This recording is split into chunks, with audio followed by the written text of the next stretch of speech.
오늘은 여러분과 함께 믿음이 증거입니다 라고 하는 제목으로 함께 말씀을 나누려고 합니다. 말씀을 통하여 성령님께서 각자에게 들려주시는 그 세미한 음성을 듣는 시간이 되기를 바랍니다.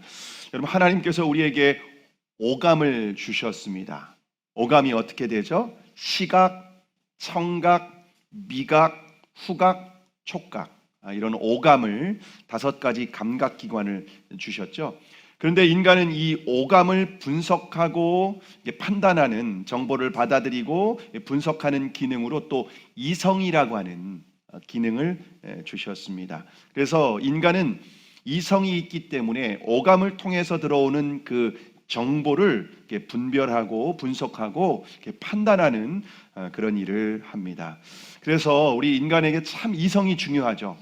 머리에 어떤 이성, 머리에 어떤 뇌에 문제가 있으면 이 오감을 통해서 주어지는 정보를 잘못 분석할 수도 있고 잘못 판단할 수도 있기 때문에 우리의 이성이라고 하는 기능은 어떤 오감보다 더 중요합니다. 그런데 인간에게 더욱 중요한 기능이 있는데 바로 영적인 기능입니다. 창세기 2장 7절에 보시면 여호와 하나님이 땅의 흙으로 사람을 지으시고 생기를 그 코에 불어넣으시니 사람이 생명이 되니라 라고 말씀하고 있습니다. 하나님께서 인간을 흙으로 만드신 후에 그 코에 생기를 후하고 불어넣으셨습니다. 그랬을 때에 이 사람이 생명, 살아있는 영적인 존재가 되었다라고 성경은 말하고 있는데, 그러면 하나님께서 불어넣으신 생기가 무엇인가 하면 하나님의 영입니다. 하나님의 영이 우리 안에 함께 할 때에, 영이 우리 안에 임재할 때에 우리가 살아있는 존재로서 모든 것을, 이성도 통제하고 오감도 통제하고 그리고 모든 들어오는 정보를 분석하고 분별하는 기능이 이 바로 하나님의 영으로 인한 영적인 기능이라고 하는 겁니다. 근데 창세기 3장에 보시면 아담과 하와가 범죄를 하게 되죠. 근데 하나님의 영은 거룩한 영이시기 때문에 죄인과 함께 할 수 없게 됩니다. 그래서 하나님의 영이 인간에게서 떠나가게 되죠.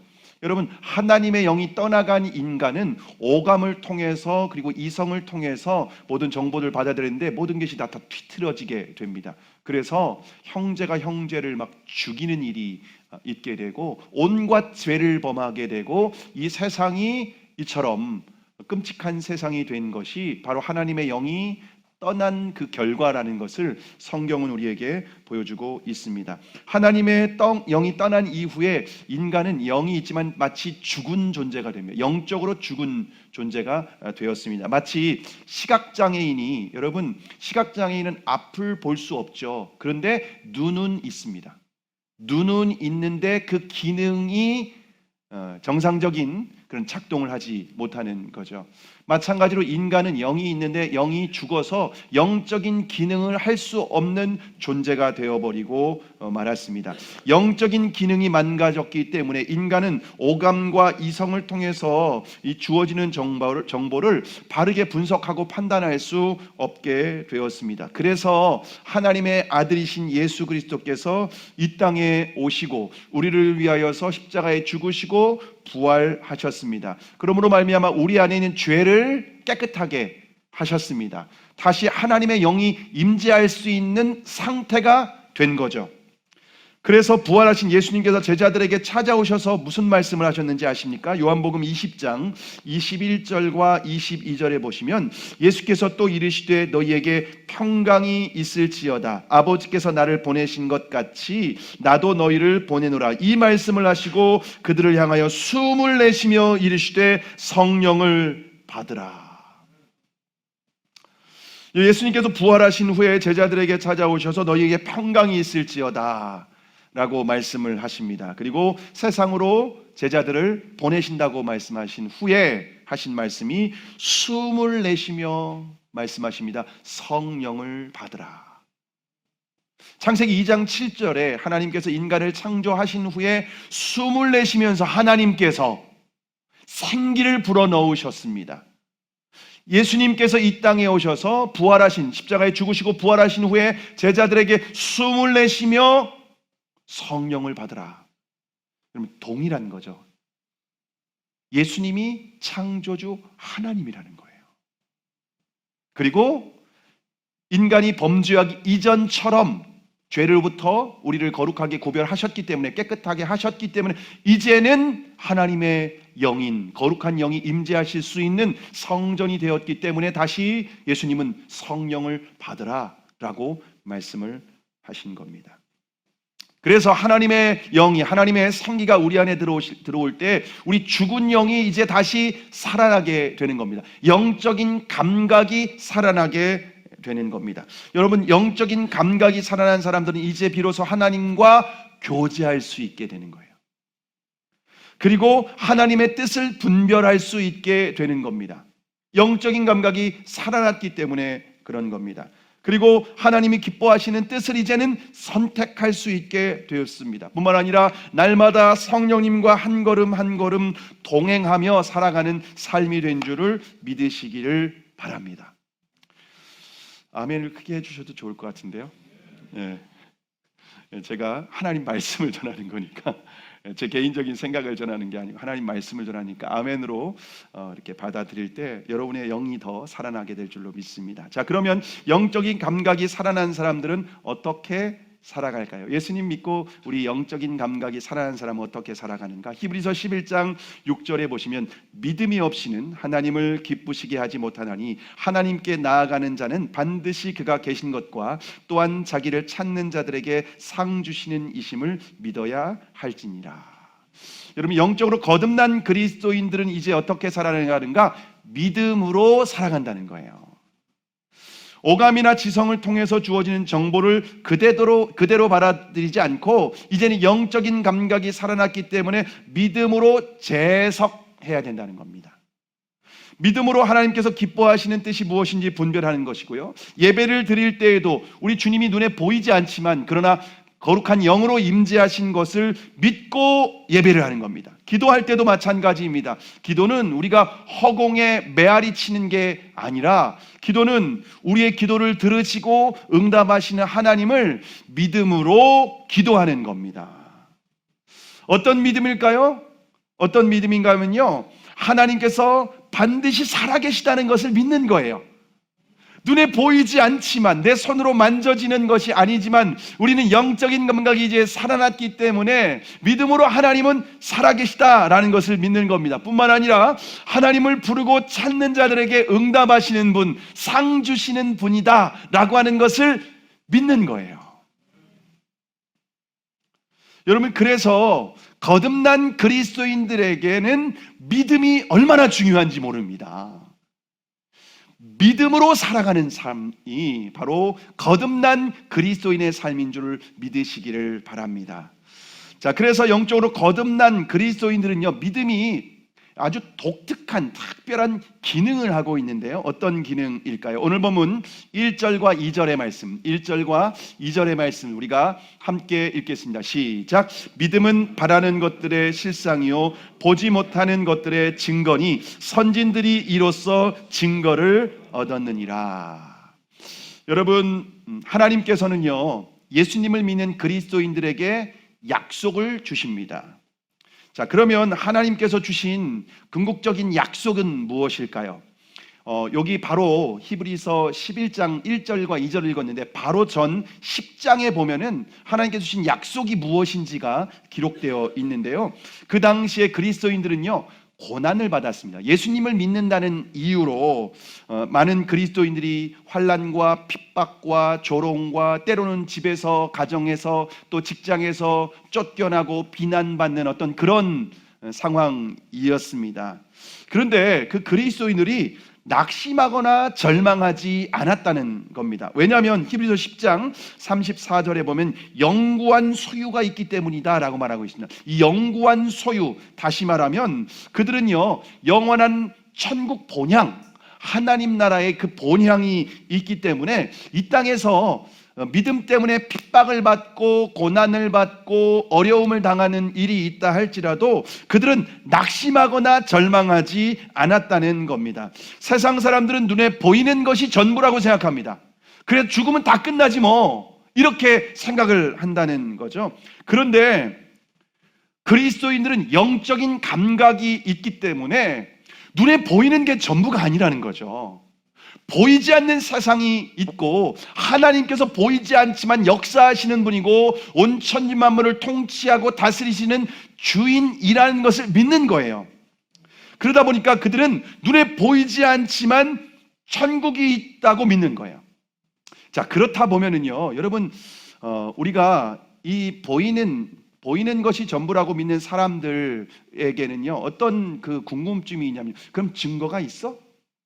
야, 천국이 있다는 증거가 있어? 아니, 보이지 않는 하나님이 살아계시고 이 세상을 통치한다고 하는데, 과연 증거를 대봐. 하나님 살아계시다면 증거를 보여줘봐. 천국이 있다? 그 증거 보여줘봐. 우리가 그런 얘기를 세상 사람들한테 들을 수 있다는 겁니다. 자, 그런데 오늘 히브리서 11장 1절과 2절에서 말하는 그 증거가 뭐냐? 믿음이 증거라는 거예요.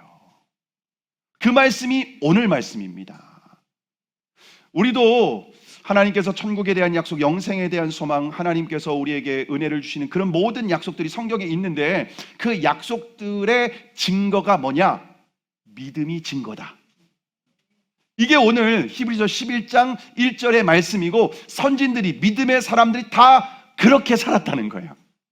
그래서 승리하는 삶을 살았다. 이게 성경에 있는 수많은 그리스도인들의 약속이라는 겁니다. 여러분, 천국은 그리스도인들의 궁극적인 소망입니다.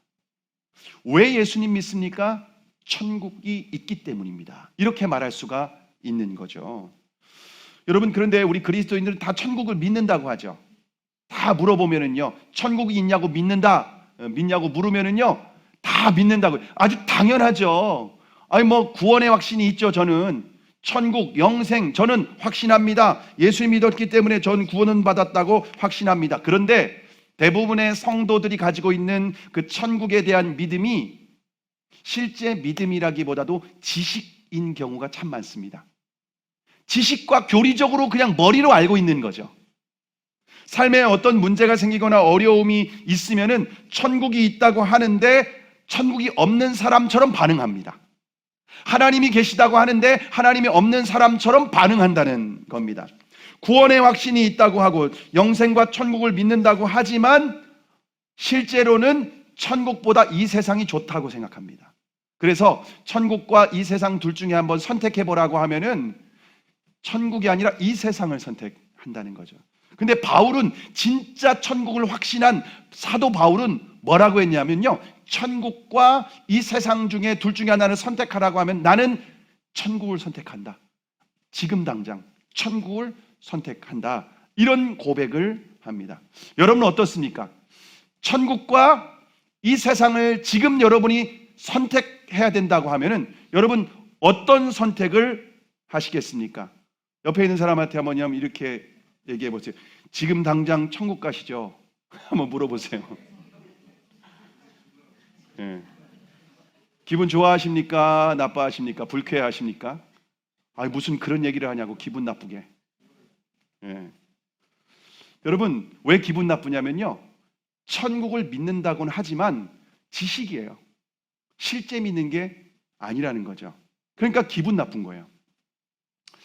예수 믿는 시어머님이 죽음을 앞두고 있었습니다. 그래서 며느리가 어머님을 이렇게 위로한다고 하는데 마땅히 위로할 말이 없는 거예요. 그래서 어머님께 이렇게 했어요. 어머님, 죽어도 천국이 있잖아요. 천국은요, 죽음도 없고 눈물도 없고 고통도 없고 이제 예수님을 만나게 되고 그곳에서 진짜 믿음의 사람들도 만나게 되고 너무 좋을 거예요. 이렇게 며느리가 위로해 준 겁니다. 그러니까 어머님이 며느리에게 이렇게 대답하는 겁니다. 야, 그렇게 좋은 천국 너도 같이 가자. 며느리가 예상 외의 대답이 나온 거예요. 그렇게 천국은 그래 맞아 나는 천국이 있지라고 하려고 했는데 그렇게 좋은 천국 같이 가자. 그러니까 며느리가 어떻게든지 어머니 앞에 이렇게 대답은 해야 되잖아요. 어머니, 그래도 제가 제 아들이 있잖아요. 어머님이 제일 사랑하는 손주, 저는 손주 때문에 그 손주 키워야 되니까 지금 갈 수 없어요 라고 하니까 어머님이 이렇게 말씀하시는 거예요. 그래? 그럼 손주까지 같이 가자. 여러분, 우리는 천국이 있다고 믿고 영생을 믿는다고 이게 그리스도인들이 구원의 확신이 있다고 얘기는 하지만 실제로 어떤 문제 앞에서, 실제로 어떤 죽음 앞에서 우리의 반응은 뭐냐면요, 이렇게 믿음으로 기쁘게 천국을 확신하고 담대하게 들어가지 않고 오히려 천국이 없는 사람처럼 반응을 한다는 거예요. 여러분, 우리가 보이지 않는 천국을 확신하며 살아간다는 것은요, 기본이 아니라 여러분, 큰 믿음이 필요합니다. 큰 믿음이 필요합니다. 여러분, 그 믿음이 있잖아요. 이 땅에서 어떤 고난이 있어도, 어떤 문제가 있어도 여러분, 심지어 죽음까지도 승리하는 줄을 믿으시기를 바랍니다. 그래서 주님은 우리에게 천국에 대한 약속을, 소망을 주셨는데, 문제는 뭐냐면요, 우리가 그 믿음이 약하다는 거예요. 흐릿하는 거예요. 지식적인 믿음일 경우가 너무 많다는 거예요. 그래서 하나님은 우리의 믿음이 성장하기를 원하세요. 우리의 믿음이 성장하기를 원하세요. 그래서 하나님께서는 우리의 삶에 고난과 약속을 주십니다. 동일하게 고난도 주시고 약속을 주십니다. 여러분, 아브라함 같은 경우, 믿음의 조상 아브라함 같은 경우에는요, 75세에 주님의 부르심을 받았죠. 그런데 아브라함에게 하나님께서 주신 약속이 뭐죠? 내가 아들 낳게 해줄게. 그리고 그 아들이, 너의 후손이 하늘의 별과 같이 바닷가의 모래알처럼 많게 될 거야, 후손이. 이런 약속을 주십니다. 여러분, 그 약속을 받았는데, 아브라함이 75세의 약속을 받았는데 실제 아들을 낳은 건 몇 세죠? 100세. 아브라함의 나이 100세 때 아들을 낳게 됩니다. 여러분, 아브라함의 전체 인생은 아들 낳는다라고 하는 약속을 25년 동안 붙들고 살았고, 그리고 그 아들을 하나님께 믿음으로 바치는, 그게 아브라함의 믿음의 여정 전체라고 말할 수 있습니다. 그런 과정 가운데 고난이 있었죠.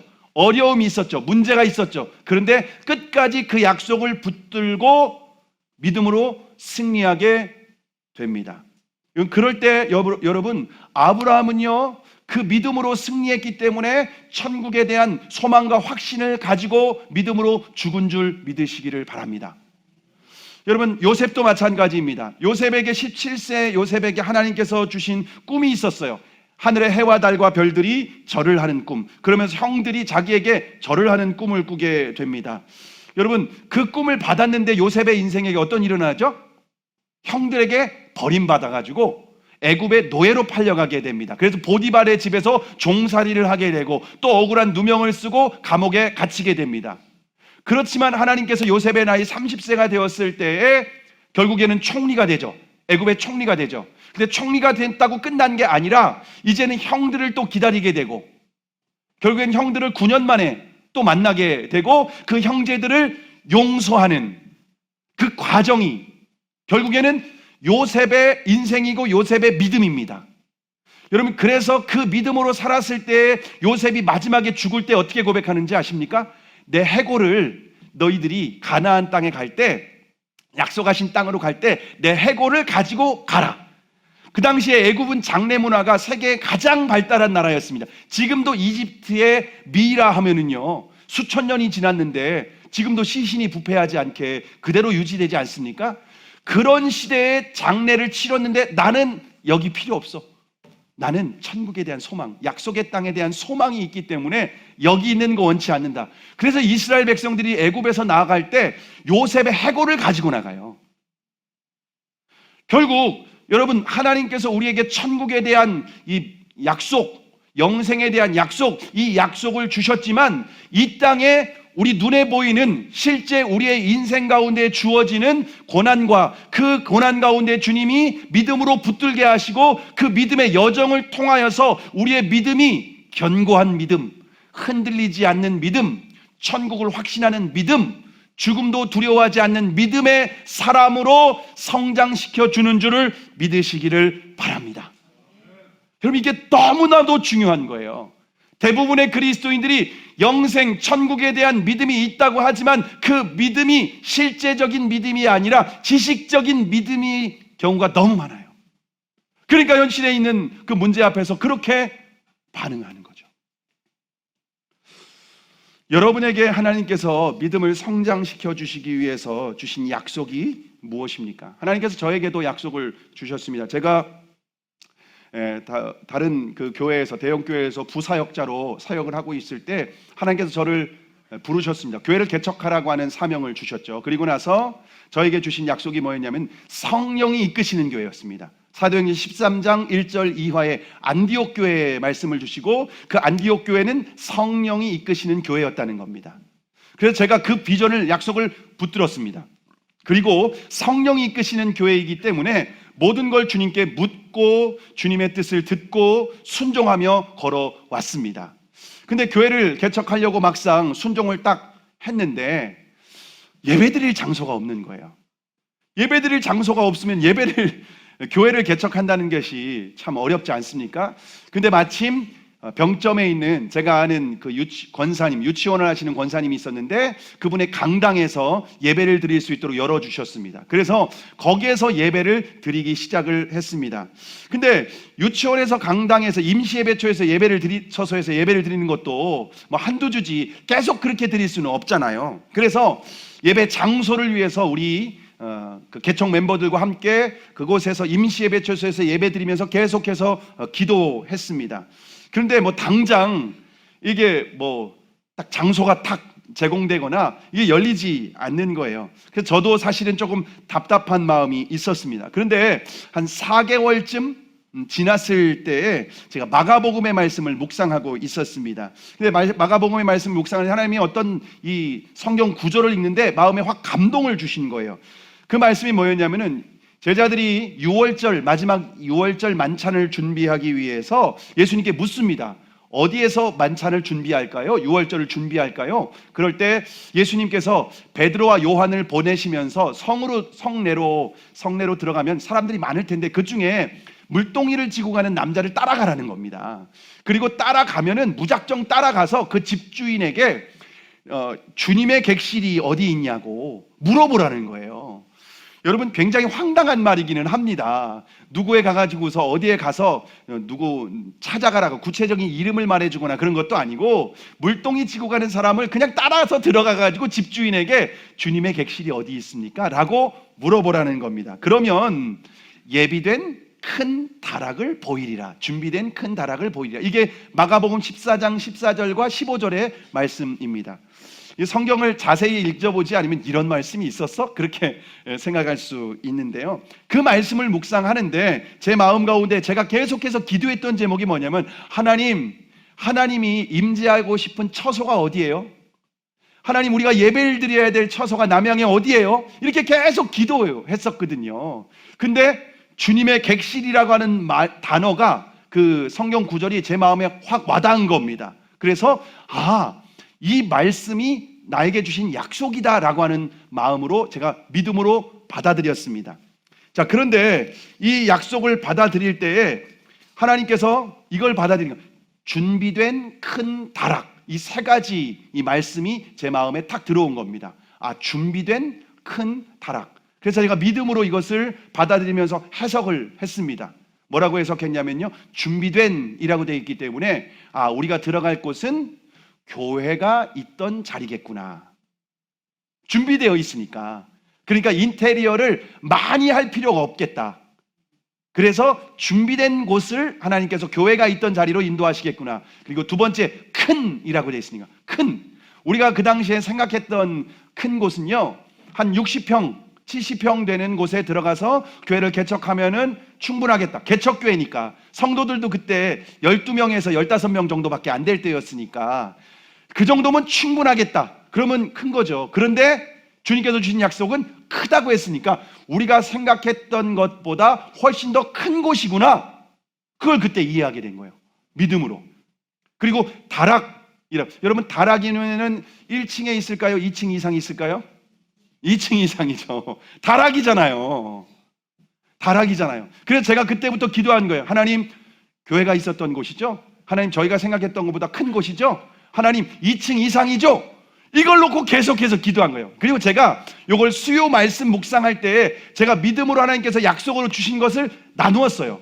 수요일날 우리 그 권사님도 그 자리에 있었던 권사님이 계신데 받아서 제가 나누었습니다. 하나님, 이런 거 주실 거예요? 여러분, 그런데 4개월이 지나도 그런 데가 없었거든요, 남양에. 근데 제가 이런 것을 주실 거라고 믿음으로 딱 선포했습니다. 하나님이 저에게 주신 약속이니까. 자, 그런데 당장 그런 곳이 장소가 딱 열려지진 않아요. 그리고 계속 기도만 했죠. 그렇게 40일 동안 또 기도했습니다. 근데 그날 큐티 40일째 되는 날 큐티 본문이 뭐였냐면 오늘 본문이었어요. 히브리서 11장 1절 이하 요 오늘 본문이었어요. 제가 이 말씀을 묵상하는데 믿음이 증거구나, 이 말씀을 제가 알고 하나님께 이렇게 기도했어요. 하나님, 저에게 주신 약속을 제가 믿습니다. 이 믿음이 증거죠. 어떤 다른 증거를 보여주는 것이 아니라 이 믿음이 증거죠. 그래서 제가 40일이 지난 이후에도 이 증거를 가지고 계속해서 붙들고 기도하고 있습니다. 이제 그 증거를 보여주세요. 이렇게 기도했습니다. 그날 새벽 이제 그 증거를 보여주세요. 이렇게 새벽에 제가 기도했습니다. 그리고 교회가 없기 때문에 카페에서 설교 준비하고 책을 읽고 그렇게 준비를 했어요. 오전에 그렇게 준비를 하고 늦은 점심을 먹었습니다. 우리 부목사님과 함께. 그리고 저녁에 이제 금요 철야를 유치원 병점에 있는 강당에서 기도를 하니까 조금 일찍 좀 집에 갔다가 쉬었다가 저녁에 다시 이동하자고 했습니다. 그리고 이제 헤어졌죠, 부목사님하고. 그리고 제가 길을 가는데 시청 그 사거리에서 길을 딱 횡단보도를 걷는데 거기 부동산이 하나 있는데 거기 들어가 보고 싶은 거예요. 그래서 들어가서 그냥 거기 있는 그 분에게 여쭤봤습니다. 혹시 상가짜리 있나요? 그러니까 뭐 하시게요? 이렇게 묻더라고요. 예, 저는 목사인데 교회를 개척하려고 합니다. 그래요? 교회요? 교회요? 여기 어디 교회가 있다고 얘기 들었는데, 자리가 있다고 들었는데 나갔는지 모르겠네. 계속 찾아보는 거예요. 그러다가 여기 있네, 전화 한번 해볼게요 하고 전화를 한 거예요. 여기 나갔나요? 그러니까 안 나갔어요 라는 거예요. 그럼 거기 보러 가도 될까요? 그래서 이제 그 얼마에 들어갈 수 있냐라고 했는데 그분이 우리는 원하는 금액까지 딱 조절을 해준 거예요. 그리고서 그분과 이제 차를 타고 오는데, 이쪽 지역은 제가 처음 왔습니다. 남양에 이사 온 지 한 5개월 이상 지났는데 5, 6개월 정도 됐는데 이쪽 지역은 처음 온 거예요. 사실 이쪽 지역에 개척을 하려고 하는 생각도 못했습니다. 시청 주변만 알아봤지. 그리고서 차를 타고 여기로 탁 왔는데 일단 커요. 일단 커요. 한 1년 6개월 정도 비어 있었던 건물이었었는데 일단 크고 딱 보니까 교회가 있었던 자리예요. 교회가 있었던 자리인데 딱 보니까 인테리어가 다 돼 있는 거예요. 준비된 곳이고 큰 곳이에요. 저희는 한 60평에서 70평, 많게는 100평 안쪽으로 하려고 했는데 여기는 380평이고 1층 74, 2층 74 해가지고서 150평이에요. 저쪽 뒤에 그 가건물까지 하면 더 커요. 지금 우리 교회가. 그리고 2층으로 탁 올라왔습니다. 2층이 예배당인 거예요. 그리고 저희 교회 권사님 중에 한 분이 교회를 놓고 계속해서 기도하는데 하나님께서 보여주신 환상이, 목사님 이렇게 창문을 봤는데 창문 밖에 숲이 보여요. 숲이. 나무가 많아요. 그리고 2층에 올라와서 탁 봤는데 옆에 산이 있는 거예요. 여러분, 하나님이 약속을 예비된 큰 다락, 근데 그대로 응답하셨어요. 예비된 큰 다락으로 인도하셔서 우리가 예배를 드리고 있습니다. 여러분, 우리 예배 드릴 장소는 하나님이 주신 약속을 믿음으로 붙들고 기도했는데 하나님의 때에 정확하게 응답하신 그 증거를 여러분이 보고 있는 겁니다. 여러분, 하나님은 이처럼 우리의 인생 가운데에 고난이 있죠. 문제가 있죠. 육신의 어떤 질병의 어려움이 있을 수도 있고, 경제적인 어려움이 있을 수도 있고, 관계의 어려움이 있을 수도 있고, 여러분이 어떤 사업을 하거나 직장을 다니는데 어려움이 있을 수도 있습니다. 근데 그런 가운데 약속을 주십니다. 그러면 그 약속을 붙들고 믿음으로 하나님께 나아가서 기도하고 인내하고 기다리는 겁니다. 그런 과정을 통해서, 그것이 우리의 인생 가운데 많이 있어요. 그 약속들이 우리의 삶 가운데 성취되는 그 과정을 통하여 우리의 믿음이 성장이 되는 겁니다. 그래서 여러분의 삶에서 주어지는 크고 작은 고난이 있죠. 여러분, 그 문제를 가지고 기도하는 거예요. 그걸 가지고 기도하는 그 과정을 통하여 하나님은 응답해 주십니다. 하나님은 역사하십니다. 왜냐하면 살아계신 하나님이시기 때문에 그렇습니다. 그 과정을 통해서 우리의 믿음이 성장하는 거예요. 우리의 믿음이 겨자씨만한 믿음에서 더 큰 믿음으로, 우리의 믿음이 그런 믿음에서 세상이 감당할 수 없는 그 믿음의 사람으로 우리가 성장하게 되는 줄을 믿으시기를 바랍니다. 그러므로 여러분의 인생 가운데 오감을 통하여서 주어지는 일들이 있잖아요. 여러 가지 일들이 있는데 그것을 믿음으로 받아들이는 거예요. 믿음으로 재해석하는 거예요. 그것을 믿음으로 이것을 어떻게 하나님께 기도해야 될지 말씀을 펴고 보면서 그걸 붙들고 기도하는 겁니다. 그래서 여러분의 삶 가운데 일어나는 크고 작은 일들을 여러분 그것을 중요하게 믿음의 관점으로 바라보시기 바랍니다. 믿음의 관점으로 재해석하시기 바랍니다. 그리고 그거 가지고 주님 앞에 기도하시기 바랍니다. 여러분이 주님의 인도하시는 손길을 경험하게 될 줄로 믿습니다. 제가 교회를 개척하고 난 뒤에 좀 어려웠었던 부분은 뭐냐면요, 임대료와 또 관리 비용이 좀 부담이 된 거예요. 그래서 기도하는데 히브리서 13장 5절 말씀을 그날 딱 주신 겁니다. 돈을 사랑하지 말고 있는 바를 족한 줄로 알아. 그가 친히 말씀하시기를 내가 결코 너를 버리지 아니하고 너를 떠나지 아니하니라 하셨느니라. 돈 걱정하지 말고 내가 결코 너를 버리지 않고 너를 떠나지 않으니까 걱정하지 마 이랬습니다. 여러분 그걸 믿음으로 또 붙들었죠. 그런데 교회를 여기에 들어온 뒤에 코로나가 3년 있었습니다. 여러분 3년 동안인데 이 믿음을 붙들고 왔는데 우리 교회는 계속 성장하고 재정적으로 넘쳐서 우리가 선교하는 일을, 코로나 때 선교와 구제하는 일을 적극적으로 했습니다. 여러분 하나님은 우리에게 어떤 증거와 실상으로 무엇을 주시냐면 믿음을 주십니다.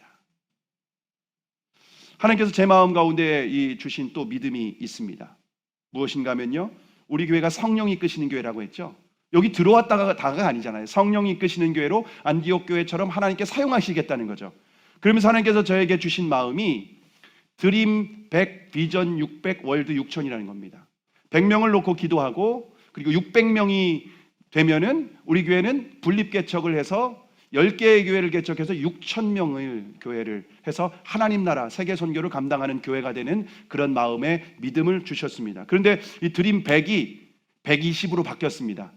지난 수요일 날 묵상 나눔을 하는데 우리 교회 권사님 중에 한 분이 하나님이 성령에 충만한 마가의 다락방에 120명의 성도들이 기도했던 것처럼 성령의 충만함으로 기도하는 성도 120명을 위해서 기도하라는 마음을 주셨다는 거예요. 그래서 120명이 정말 하나님 앞에 성령 충만함으로 기도하는 교회가 되면은 600명은 이루어지는 거예요. 근데 왜 600명이냐? 12명씩 50개 목장을 짜는 거예요. 그리고 50개 목장이 각각 한 나라를 품고 기도하는 거죠. 그래서 50개 목장이 50개 나라를 위해서 기도하는 것. 그런데 이런 교회가, 이런 DNA를 가진 교회가 10개가 분립개척되어서 하나님 나라의 사명을 감당하는 교회. 왜냐하면 안디옥 교회는 다른 교회를 개척했거든요. 이게 하나님께서 주신 저의 마음 가운데의 믿음입니다. 제가 목회하는 동안에 이루어질지 은퇴한 이후에 이루어질지 잘 모르겠습니다. 이걸 붙들고 기도하는 겁니다. 자, 그러면 하나님께서 언제 우리에게 이런 믿음을 주실까요? 언제 그런 우리에게 약속과 믿음을 우리에게 갖게 하실까요? 로마서 10장 17절에 보시면 그러므로 믿음은 들음에서 나며 들음은 그리스도의 말씀으로 말미암느니라.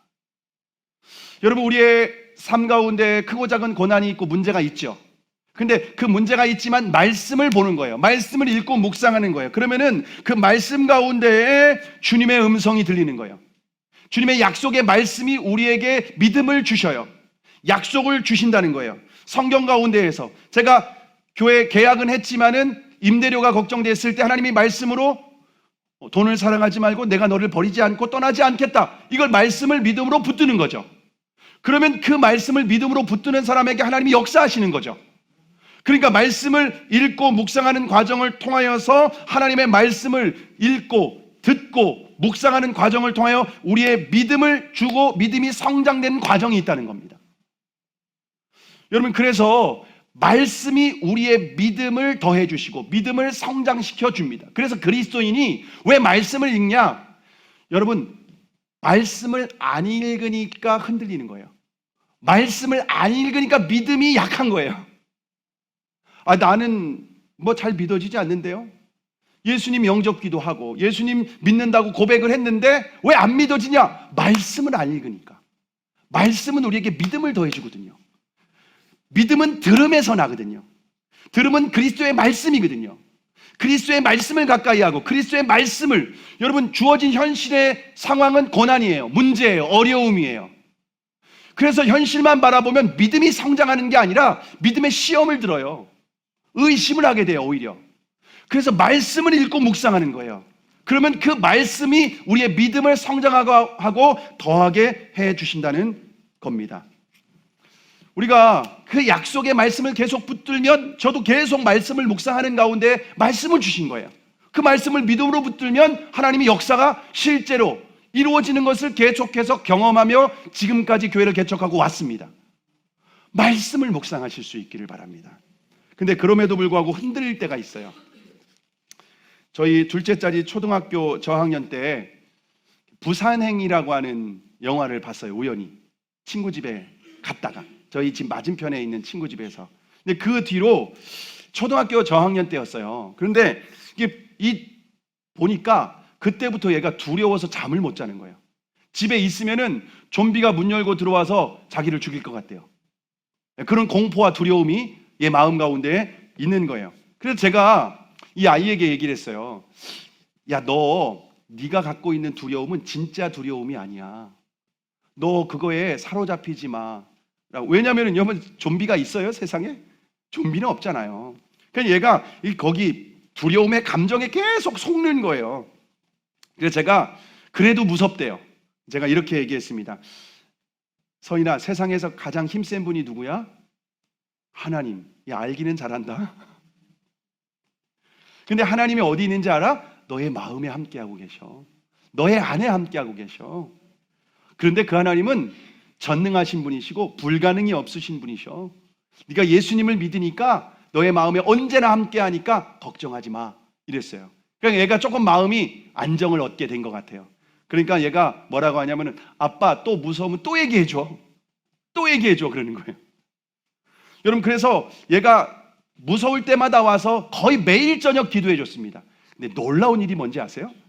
우리 둘째 아이는요, 겁이 많고 두려움이 많은 아이였어요. 그래서 밤에 잠도 홀로 못 자는 아이였어요. 그런데 제가 계속해서 믿음의 말을 해주고 기도를 해줬는데 이 아이가 예수님을 인격적으로 딱 만난 거예요.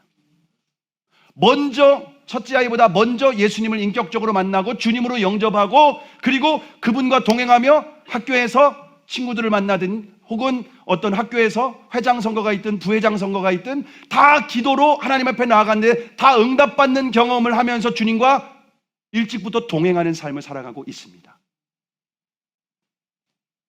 여러분, 그런데 하나님께서 그것을 그때 저에게 마음 가운데 감동을 주시더라고요.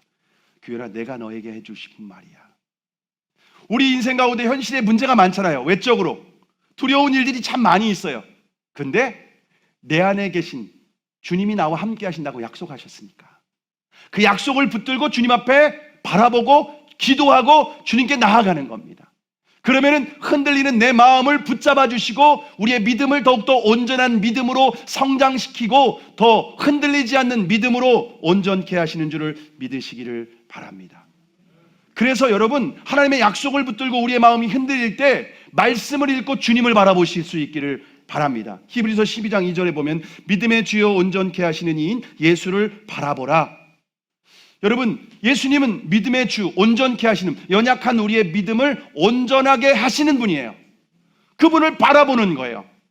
흔들릴 때, 두려움이 있을 때, 현실 가운데 거짓된 두려움이 내 마음을 사로잡을 때 거기에 사로잡히는 것이 아니라 주님께 기도하면서 말씀을 묵상하며 주님을 믿음으로 바라볼 때에 내 안에 계신 주님이 우리의 믿음을 더 견고하게 하시고 성장하게 하셔서 온전한 믿음으로 세상이 감당치 못하는 그 믿음의 사람으로 우리를 성장시켜주고 하나님께서 우리에게 함께 하시는 것을 경험하게 하실 줄로 믿습니다.